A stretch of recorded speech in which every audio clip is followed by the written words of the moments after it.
Bismillahirrahmanirrahim. Assalamualaikum warahmatullahi wabarakatuh. Salam sejahtera bagi kita semua. Apa kabar teman-teman? Semoga dalam keadaan sehat dan keadaan baik tanpa kekurangan sesuatu apapun.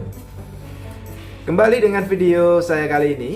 Saya akan sedikit meresum terkait dengan materi-materi diklat yang sudah kami dapatkan pada hari ini terkait dengan anti korupsi. Kenapa mata diklat anti korupsi ini diajarkan kepada kami, salah satu peserta Latsar di KDOD LAN Angkatan 16 tahun 2020? Tentu banyak sekali manfaat dan tujuannya. Adapun tujuannya adalah membentuk perilaku yang amanah dan jujur, serta berperan dalam pemberantasan dan upaya-upaya pencegahan korupsi yang ada di lingkungan sekitar kita.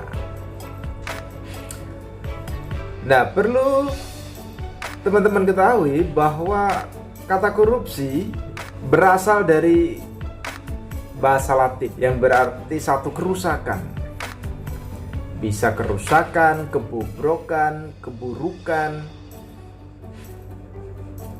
atau kejahatan yang luar biasa karena berdampak kepada kerusakan ruang lingkup pribadi, keluarga, maupun masyarakat yang ada di sekeliling kita. Kalau kita lihat di pasal 2 bahwa pengertian korupsi sendiri adalah perbuatan memperkaya diri sendiri ataupun orang lain yang dapat merugikan keuangan negara. Ya, itu pengertian lengkapnya.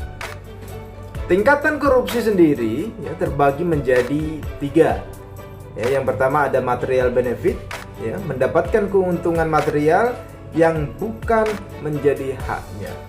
Ya, kemudian yang kedua, abuse of power, yaitu penyalahgunaan kekuasaan. Kemudian yang ketiga ada betrayal of trust, yaitu pengkhianatan. Ya. Nah, jenis-jenis pidana korupsi sendiri dibagi menjadi beberapa macam. Pertama ada terkait dengan keuangan negara, kemudian ada hal yang terkait dengan suap menyuap, kemudian penggelapan jabatan, kemudian ada perbuatan curang sampai kepada pemberian atau gratifikasi. Ya, tentu yang menjadi pertanyaan besar adalah kenapa bisa perilaku korupsi itu muncul pada orang-orang yang banyak menjabat saat ini. Salah satunya kenapa itu bisa dilakukan karena adanya satu kesempatan, ya, adanya niat ya, dari pelaku yang tidak mencerminkan rasa tanggung jawab dan kejujuran.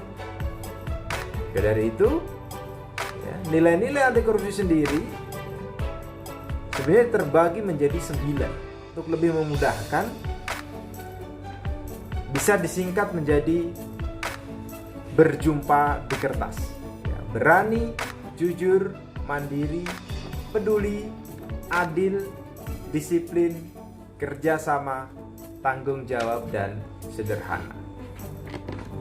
Nah, itu nilai-nilai anti korupsi yang harus kita tanamkan khususnya sebagai aparatur sipil negara supaya praktek-praktek korupsi yang ada di sekitar kita bisa kita cegah.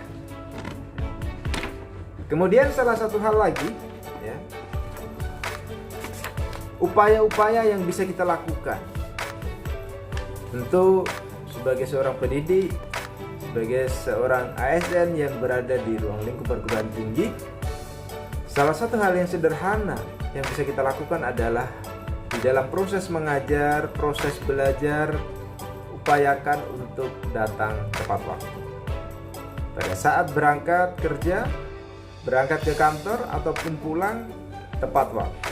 Itu hal yang paling sederhana yang bisa kita lakukan dalam menanamkan kedisiplinan, dalam menanamkan nilai-nilai anti korupsi. Dan berlaku adil, kemudian sederhana, dan tentunya peduli dengan sesama. Nah, upaya yang bisa dilakukan yang sederhananya adalah niat semangat, dan komitmen. Ketiga hal itu tentu harus diyakini, kemudian diucapkan dan dilakukan dengan amal dan perbuatan. Baik, sedikit itu resume materi yang bisa saya sampaikan. Kurang lebihnya mohon maaf. Terima kasih Anda sudah menonton. Saya Didi Cahyono. Saya akhiri. Wassalamualaikum warahmatullahi wabarakatuh.